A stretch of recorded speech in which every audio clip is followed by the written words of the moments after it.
Hi friends, ചെറിയൊരു video ചെയ്യാം. Market ഏകദേശം ഒരു 1000-1200 പോയിന്റോളം കറക്റ്റായിട്ടുണ്ട്. ഒരു പക്ഷേ വീണ്ടും ഒരു 1000 പോയിന്റ് താഴെ വന്നു കഴിഞ്ഞാലും നമുക്ക് പേടിക്കേണ്ട യാതൊരു സാഹചര്യവും ഇല്ല. കാരണം ഉക്രൈൻ വാറൊക്കെ ഉള്ള സമയത്ത് മാർക്കറ്റിലുള്ള ആൾക്കാർക്ക് ഇതൊക്കെ തരണം ചെയ്യാനുള്ള ശേഷി കാര്യങ്ങളൊക്കെ ഉണ്ടായിരിക്കും. നിങ്ങൾ പുതിയതായിട്ടാണ് ഈ ചാനൽ കാണണമെന്ന് വെച്ചാൽ നിങ്ങൾ സബ്സ്ക്രൈബൊക്കെ ചെയ്യുക. പിന്നെ അതുപോലെ തന്നെ നിങ്ങൾ ലൈക്കൊക്കെ അടിച്ച് വീഡിയോ നിങ്ങൾക്ക് ഇഷ്ടമായെങ്കിൽ സപ്പോർട്ടൊക്കെ ചെയ്യുക. പിന്നെ ഒരു ടെലഗ്രാം ചാനൽ ഉണ്ട്. അപ്പോൾ അതിൽ സ്റ്റഡി പർപ്പസിന് വേണ്ടിയിട്ട് പ്രധാനപ്പെട്ട ന്യൂസ് കാര്യങ്ങളൊക്കെ ഞാൻ ഷെയർ ചെയ്യാറുണ്ട്. നിങ്ങൾക്ക് താല്പര്യം ഉണ്ടെങ്കിൽ അത് ജോയിൻ ചെയ്യാം. അപ്പോൾ ഇതിനു മുന്നേ ഞാനും ഒരുപാട് വീഡിയോസൊക്കെ ഞാൻ ചെയ്യണ്ടായി. മുന്നത്തെ നല്ല താഴുമ്പോൾ മേടിക്കാൻ പറ്റുന്ന നല്ല സ്റ്റോക്കുകൾ.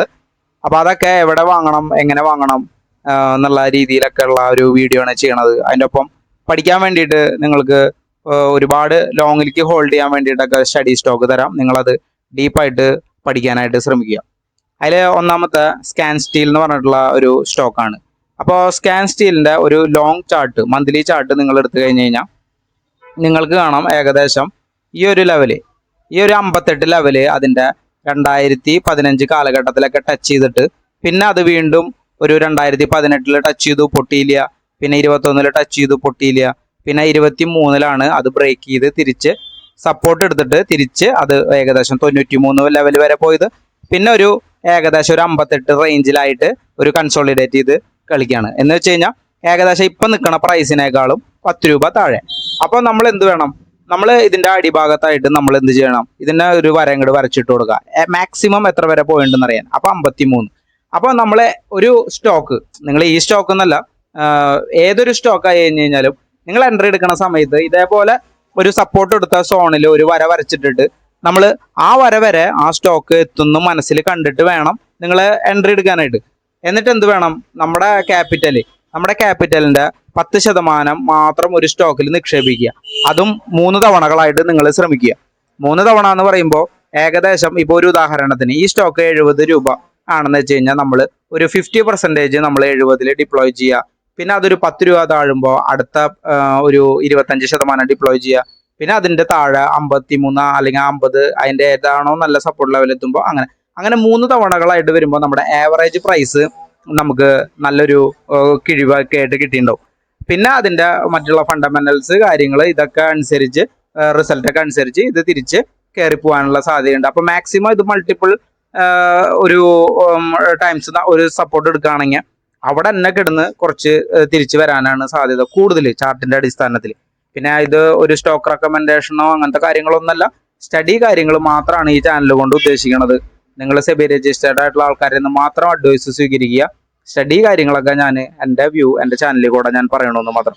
അപ്പോൾ സ്കാൻ സ്റ്റീലിൻ്റെ ഒരു വീക്കിലി ചാർട്ട്. അപ്പോൾ വീക്കിലി ചാർട്ടിൽ ഞാൻ നോക്കുന്ന സമയത്ത് അതിലൊരു പ്രൈസ് ആക്ഷൻ എനിക്കൊന്ന് വരച്ച് നോക്കാനായിട്ട് തോന്നുന്നു. അപ്പോൾ ഞാനപ്പോൾ എന്ത് ചെയ്തു, ഒരു ട്രെൻഡ് ലൈൻ എടുത്തു. ട്രെൻഡ് ലൈൻ എടുത്തതിന് ശേഷം എനിക്ക് വേണമെന്ന് വെച്ച് കഴിഞ്ഞാൽ ഇങ്ങനെ ഒരു വര വരയ്ക്കാം, ഇങ്ങനെ ഒരു വര വരയ്ക്കാം. കണ്ട, അപ്പോൾ ഒരു ചെറിയൊരു പ്രൈസ് ആക്ഷൻ അവിടെ ഫോം ചെയ്തിട്ട് എനിക്ക് കിട്ടി. അപ്പോൾ ഈ പ്രൈസ് ആക്ഷൻ പ്രകാരം ഇത് എന്തെങ്കിലും റീസൺ ഉണ്ടായി കഴിഞ്ഞാൽ ഇത് തട്ടി താഴെ വന്ന് ഇവിടുന്ന് ബ്രേക്ക് ഡൗൺ ആവാനും സാധ്യതയുണ്ട്. അല്ല, നല്ലൊരു റിസൾട്ടൊക്കെയാണ് ക്വാർട്ടർലി വരുന്നതെന്ന് വെച്ച് കഴിഞ്ഞാൽ ഇത് ഇവിടുന്ന് മുകളിലേക്ക് പൊട്ടാനും സാധ്യതയുണ്ട്. അപ്പോൾ അത് എൻ്റെ ഒരു എന്താ പറയുക റിസ്ക് ആണ്. അതായത് ഞാനിതിൽ എൻട്രി എടുക്കണോ, എൻട്രി എടുക്കണ്ട, എന്തൊക്കെ കാരണത്താലാണ് ഞാനിത് സെലക്ട് ചെയ്തത്, ഇതൊക്കെ എൻ്റേതായിട്ടുള്ള ഉത്തരവാദിത്തങ്ങളാണ്. അപ്പോൾ അത് ഞാൻ കൃത്യമായിട്ട് ഞാൻ ചെയ്യണം. അപ്പോൾ ഫണ്ടമെന്റൽസ് കാര്യങ്ങളൊക്കെ നോക്കുന്ന സമയത്ത് ഞാൻ ആദ്യം ബാലൻസ് ഷീറ്റിൽ അവരുടെ ഒരു ലോങ് 2013 തൊട്ടുള്ള ഒരു ലോങ് കാലഘട്ടത്തിൽ ഞാൻ എടുക്കുന്ന സമയത്ത് എങ്ങനെയാണ് അവരുടെ റിസർവ് സർപ്ലസ് കൂടി വരുന്നത്, ഡെറ്റ് എങ്ങനെയാണ് അവർ കുറച്ച് കൊണ്ടുവരുന്നത്, ഇങ്ങനത്തെ ഒക്കെ മാനേജ്മെന്റിന്റെ എഫിഷ്യൻസി കാത്ത് നിൽക്കുന്ന കുറച്ച് സാധനങ്ങളാണ് ഞാൻ കൂടുതൽ വാച്ച് ചെയ്യാറ്. എങ്ങനെയായിരുന്നു അതിന്റെ സെയിൽസിന്റെ ഗ്രോത്ത് വന്നിട്ടുള്ള വഴികൾ, EPSന്റെ ഗ്രോത്ത് വന്നിട്ടുള്ള വഴികൾ, ഇതൊക്കെ നമ്മൾ കുറച്ചായിട്ട് മനസ്സിലാക്കി കഴിഞ്ഞാൽ നമുക്കിതിൽ എൻട്രി എടുക്കണോ എടുക്കണ്ടേ എന്നൊക്കെയുള്ള തീരുമാനങ്ങൾ കിട്ടും. വാല്യുവേഷൻ അനുസരിച്ച് ഒരു 20-25 ഒക്കെ താഴെയുള്ള സ്റ്റോക്കൊക്കെ ഞാൻ പരിഗണിക്കാറുണ്ട്. അപ്പോൾ ഇത് 13.3 അല്ലെങ്കിൽ ഒരു 13 റേഞ്ചിലാണ് അതിൻ്റെ ഒരു സ്റ്റോക്ക് പീക്ക് എടുക്കുന്നത്. അപ്പോൾ അട്രാക്റ്റീവാണ്. ബുക്ക് വാല്യൂ കറണ്ട് പ്രൈസിനൊക്കെ മുകളിൽ നിൽക്കണു. എന്നെ സംബന്ധിച്ച് നല്ലൊരു ഇതാണ്. പെഗ് റേഷ്യോ 1 താഴെ നിൽക്കുന്നത് പ്രൈസ് പ്രൈസ് ടു സെയിൽസ് 0.3 ഇതൊക്കെ അതിൻ്റെ ഒരു വാല്യുവേഷനെ ഒരു ബേസ് ചെയ്തിട്ട് എനിക്ക് ഒരു എന്താ പറയുക സന്തോഷം തരുന്ന കുറച്ച് ഒരു സ്റ്റോക്കാണ്. അപ്പോൾ ഇത് മറ്റുള്ള ഫാക്ടറികളൊക്കെ മനസ്സിലാക്കിയിട്ട് നിങ്ങൾ പഠിച്ച് നിങ്ങൾ സ്വയം ചെയ്താൽ നിങ്ങൾക്ക് മനസ്സിലാവും ഇത് എത്ര കണ്ട് ഇതാവും എന്നുള്ളത്. അതേപോലെ തന്നെ ഞാൻ നിങ്ങൾക്ക് പരിചയപ്പെടുത്തുന്ന വേറൊരു സ്റ്റോക്കാണ് സർല പോളി പെർഫോമൻസ് എന്ന് പറയുന്നത്. ഇത് ഏകദേശം എനിക്ക് ഗ്രൂപ്പ് ഉണ്ടായിരുന്ന ഒരു സമയത്ത് 48 റേഞ്ചിൽ പറഞ്ഞ ഒരു സ്റ്റോക്കാണ്. അത് ഗംഭീര റിട്ടേൺ ഒക്കെ തന്നിട്ട് ഒരുപാട് സ്റ്റേക്കൊക്കെ ഞാൻ സെല്ലൊക്കെ ചെയ്ത് പ്രോഫിറ്റ് ഒക്കെ എടുത്തിട്ടുണ്ട്. ഗംഭീര റിട്ടേൺ ആണ് അത് തന്നത്. ഇപ്പോഴും ഇത് താഴെ വരുമ്പോൾ ചെറിയൊരു വോളിയത്തിൽ മാത്രം വീക്കർ ഹാൻഡ്സ് മാത്രം ഇതിൽ നിന്ന് ഒഴിഞ്ഞു പോയിട്ടാണ് നിൽക്കുന്നത്. ഞാൻ വായിച്ച് മനസ്സിലാക്കിയാൽ അതിൻ്റെ പ്രൊമോട്ടേഴ്സ് അതിൻ്റെ സ്റ്റേക്ക് പ്രൊഫഷണൽ റീട്രേസ്മെന്റിന്റെ ആ ഒരു ഏരിയയിൽ വെച്ചിട്ട് സ്റ്റേക്ക് ഇൻക്രീസ് ചെയ്യാനായിട്ടുള്ള സകല സാധ്യതകളും കാണാനുണ്ട്. ഒരു cup and handle breakout ഉണ്ടായിരുന്നു, റൗണ്ട് ബോട്ടമിങ് ബ്രേക്ക് ഔട്ട് ഉണ്ടായിരുന്നു. ഇതിൽ തന്നെ ഒരു inverted head and shoulder pattern ഉണ്ടായിരുന്നു. അങ്ങനെ പല ടൈപ്പ് പ്രൈസ് ആക്ഷൻ വരുമ്പോഴാണ് ഞാൻ ആ 48 പറഞ്ഞത്. ഞാൻ വിചാരിക്കുന്നത് ഒരു 75 വരെ ഇത് വരാനായിട്ടുള്ള സാധ്യതയുണ്ട്. 75, 76 ഇതിന്റെ നല്ലൊരു സോണാണ് ശരിക്കും നമുക്ക് ആഡ് ചെയ്ത് തുടങ്ങാൻ. ഇനി അതിന്റെ ഫ്യൂച്ചർ മനസ്സിലാക്കിയിട്ടുള്ള ആൾക്കാര് ആഡ് ഓൺ ഡിപ്സ് പോലെ ഞാൻ പറഞ്ഞ പോലെ ഒരു ക്യാപിറ്റൽ എത്രയാണോ ഉപയോഗിക്കേണ്ടത് അതിനനുസരിച്ച് നമ്മൾ പ്ലാൻ ചെയ്ത് വളരെ കൃത്യനിഷ്ഠയോട് കൂടി വേണം നമ്മൾ ഈ സ്റ്റോക്കുകളൊക്കെ കൈകാര്യം ചെയ്യാൻ. അപ്പോൾ അതിലത്തെ ആ ഒരു പെർഫോമൻസ് കാര്യങ്ങൾ അവരെങ്ങനെയാണ്, അതിൻ്റെ പി റേഷ്യോ എന്താണ്, അതിൻ്റെ മാർക്കറ്റ് ക്യാപ്പ് എന്താണ്, പിന്നെ എന്താണ് അതിൻ്റെ ബുക്ക് വാല്യൂ, മറ്റുള്ള ഫാക്ടേഴ്സ്, അതിൻ്റെ സെയിൽസിൽ ഉണ്ടാവണ ഓരോ എങ്ങനെയാണ് അതിൻ്റെ ബാലൻസ് ഷീറ്റ് അവർ അറേഞ്ച് ചെയ്ത് വെച്ചേക്കണത്, അതേപോലെ സെയിൽസ് എങ്ങനെയാണ് ഇമ്പ്രൂവ് ആയി വരുന്നത്, ഈ വക കാര്യങ്ങളും അതിൻ്റെ ഗ്രോത്ത്, EPSന്റെ ഗ്രോത്ത്, സെയിൽസിൻ്റെ ഗ്രോത്ത് ഇതൊക്കെ മനസ്സിലാക്കിയിട്ട് നിങ്ങൾ സ്വയം പഠിച്ച് ഇതിൻ്റെ കാര്യങ്ങളൊക്കെ കൃത്യനിഷ്ഠയോടുകൂടി ചെയ്യുക. അതേപോലെ അടുത്തായിട്ട് ഞാൻ പറയാൻ പോണത് നമ്മുടെ IDFC ഫസ്റ്റ് ബാങ്ക്. ഇതും ഞാൻ മുന്നേ ചെയ്തിട്ടുള്ള ഒരു സ്റ്റോക്കായിരുന്നു. ഇതിൻ്റെ ചാർട്ട് നോക്കി കഴിഞ്ഞാൽ നിങ്ങൾക്ക് കാണാം ഒരു 2016 കാലഘട്ടങ്ങളിലത്തെ ആ ഒരു ലെവല് ആ മൾട്ടിപ്പിൾ മന്തായിട്ട് അത് സപ്പോർട്ട് ചെയ്ത് നിൽക്കുകയാണ്. ഏകദേശം 71-70 റേഞ്ചിലൊക്കെ സപ്പോർട്ട് ചെയ്ത് നിൽക്കുകയാണ്. ഹൈ വോളിയം, അതായത് ഫ്യൂച്ചറിൽ ഇതൊരു HDFC ബാങ്ക് ആവും എന്നൊക്കെയാണ് വിദഗ്ധർ പറയണത്. നമുക്കത് അറിയില്ല, സ്റ്റോക്കാണ്. അപ്പോൾ അതിൻ്റെ ബെസ്റ്റ് ലെവൽസ് ഏതാണെന്ന് കണ്ടുപിടിച്ചിട്ട് അവിടെ നമ്മൾ ബുദ്ധിപൂർവ്വം നമ്മുടെ ക്യാപിറ്റല് എത്ര ശതമാനം 10% ഒക്കെ ഡിപ്ലോയ് ചെയ്തിട്ട് അതിൽ നിന്ന് നേട്ടങ്ങൾ ഫ്യൂച്ചറിൽ നമ്മൾ ഉണ്ടാക്കാനായിട്ട് നമ്മൾ മാക്സിമം ശ്രമിക്കുക. അപ്പോൾ അതിൻ്റെ ബെസ്റ്റ് ലെവൽസ് ഏകദേശം അപ്പോൾ ഒരു 10 ഇപ്പോൾ 70 ഒക്കെ വന്നെന്ന് വെച്ച് കഴിഞ്ഞാൽ നമുക്ക് സ്റ്റാർട്ട് ചെയ്ത് തുടങ്ങി കഴിഞ്ഞാൽ 70, പിന്നെ ഒരു 10 രൂപ കുറയണ സമയത്ത് നമുക്ക് വീണ്ടും കുറച്ച് ആഡ് ചെയ്യാം, വീണ്ടും ഒരു 10 രൂപ കുറയുമ്പോൾ നമുക്ക് ആഡ് ചെയ്യാം. അങ്ങനെ നമുക്കൊരു 51 വരെ മനസ്സിൽ കണ്ടിട്ട് വേണം നമ്മൾ ഇതിൽ എൻട്രി എടുക്കാനായിട്ട് ശ്രമിക്കുക.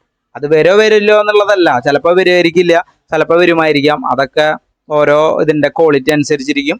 നമ്മൾ പക്ഷെ പ്രിപ്പയർ ചെയ്യേണ്ടത് നമ്മുടെ ഉത്തരവാദിത്തമാണ്. അപ്പോൾ അത് നമ്മൾ പ്രത്യേകം നമ്മൾ ശ്രദ്ധിക്കാനായിട്ട് എപ്പോഴും നമ്മൾ നോക്കണം. അത് ഒരു കാര്യമാണ്.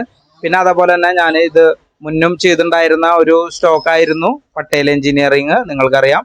അപ്പോൾ ഇതിൻ്റെയും ഈ വോളിയത്തിൻ്റെ ഒരു സ്പൈക്ക് കാര്യങ്ങളൊക്കെ നിങ്ങൾക്ക് എന്താ പറയുക, നിങ്ങൾക്ക് അതിൻ്റെ പ്രയോജനങ്ങൾ നിങ്ങൾക്ക് മനസ്സിലാക്കാം. ഏകദേശം 51 റേഞ്ച് 50 റേഞ്ചൊക്കെ അത് ഏകദേശം ഒരു മൾട്ടി ഇയർ സപ്പോർട്ടായിട്ട് അത് പ്രവർത്തിക്കുന്നുണ്ടായിരുന്നു ഏകദേശം ഈ റേഞ്ചുകളിലൊക്കെ.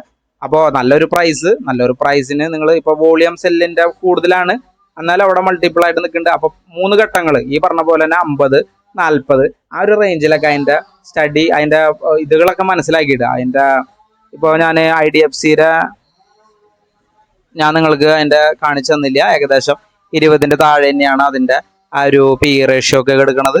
അപ്പോൾ ഇതൊക്കെ നിങ്ങൾ അതിൻ്റെ ബാലൻസ് ഷീറ്റ് കാര്യങ്ങൾ അതൊക്കെ നോക്കി കഴിഞ്ഞാൽ നിങ്ങൾക്ക് മനസ്സിലാവും. ബാങ്കിൻ്റെ കുറച്ച് ഡിഫറൻ്റ് ആണ് മറ്റുള്ളതിനെ അപേക്ഷിച്ച്. അപ്പോൾ അത് നിങ്ങൾ നോക്കുക. അതേപോലെ തന്നെ പട്ടേൽ എഞ്ചിനീയറിംഗ് ഒക്കെ നോക്കി കഴിഞ്ഞാൽ നിങ്ങൾക്ക് കാണാം ഏകദേശം വാല്യുവേഷനൊക്കെ 20 ആ ഒരു റേഞ്ചിൽ തന്നെയാണ്. അപ്പോൾ അതിൻ്റെ മറ്റുള്ള ഫാക്ടേഴ്സ് ഞാൻ മുന്നേ ഷെയർ ചെയ്തിട്ടുള്ളതാണ്. അപ്പോൾ അതൊക്കെ നിങ്ങൾ നന്നായി പഠിക്കുക. അപ്പോൾ ഈ സ്റ്റോക്കുകൾ മുന്നേ പറഞ്ഞ സ്റ്റോക്കുകൾ ഇതൊക്കെ ഓരോ ലെവലുണ്ട്. ആ ലെവലൊക്കെ എത്തുന്ന സമയത്ത് മാത്രം ഇപ്പോൾ KNR ഒക്കെ അന്നത്തെ ഒരു വീഡിയോയിൽ പറഞ്ഞിട്ടുള്ളത് നിങ്ങൾക്കറിയാം. അതിന്റെ ബെസ്റ്റ് പ്രൈസ് എന്ന് പറയുന്നത് 280 ഒക്കെ റേഞ്ചാണ്. അപ്പൊ അതുവരെ വന്നാലൊക്കെ നമ്മൾ അതിന്റെ എന്താ പറയാ, ആരൊക്കെയാണ് അതില് ബിസിനസ്സിലെ പങ്കാളികൾ, അല്ലെങ്കിൽ എന്താണ് അതിന്റെ ഫ്യൂച്ചർ, ഇതൊക്കെ നമ്മൾ മനസ്സിലാക്കിയിട്ട് നമ്മൾ പ്രവർത്തിക്കുക. ഓക്കെ, അപ്പോൾ വീഡിയോ കണ്ട എല്ലാവർക്കും നന്ദി. എല്ലാവരും സപ്പോർട്ട് ചെയ്യുക. നിങ്ങൾക്ക് ഇൻട്രസ്റ്റ് ആണെങ്കിൽ പ്രത്യേകം ശ്രദ്ധിക്കുക. നമ്മൾ ഒരു റെക്കമെൻഡേഷനോ കാര്യങ്ങളായിട്ട് ഒന്നുമല്ല, സ്റ്റഡി മാത്രമാണ്. നിങ്ങൾ വേണം നിങ്ങളുടെ സ്റ്റോക്കിന്റെ കാര്യങ്ങളൊക്കെ തീരുമാനിക്കാൻ. നമുക്ക് അതിൽ യാതൊരു ഉത്തരവാദിത്വ കാര്യങ്ങളോ എന്ന് വെച്ച് കഴിഞ്ഞാൽ നമുക്ക് നമ്മളിപ്പോൾ എന്നിട്ട് പറയാ ഒരു സ്റ്റോക്ക് എടുത്തു, അത് ഒരു താന്നു, അപ്പൊ ആ സമയത്ത് നമ്മൾ അങ്ങോട്ടും ഇങ്ങോട്ടും ബ്ലെയിം ചെയ്യാനോ അങ്ങനത്തെ കാര്യങ്ങൾക്കൊന്നല്ല. നമ്മൾ സ്വയം നമ്മൾ ചിന്തിക്കണം, നമുക്ക് എടുക്കാൻ പറ്റുമോ, ഇത് പഠിച്ചതിന് ശേഷം ഇത് ഓക്കെ ആണോ ഈ സ്റ്റോക്ക്, അങ്ങനെയൊക്കെ വേണം നമ്മൾ അതിനെ ചെയ്യാനായിട്ട്. അപ്പോൾ അങ്ങനെ ചെയ്ത് കഴിഞ്ഞ് കഴിഞ്ഞാൽ നമുക്ക് ഒരു അടുത്ത വർഷം അതിന്റെ പിന്നത്തെ വർഷമൊക്കെ ആകുമ്പോൾ അതിന്റെ ഒരു ഗുണങ്ങൾ കാര്യങ്ങളൊക്കെ കിട്ടും. അപ്പോൾ അത് പ്രത്യേകം ശ്രദ്ധിക്കുക. Thank you.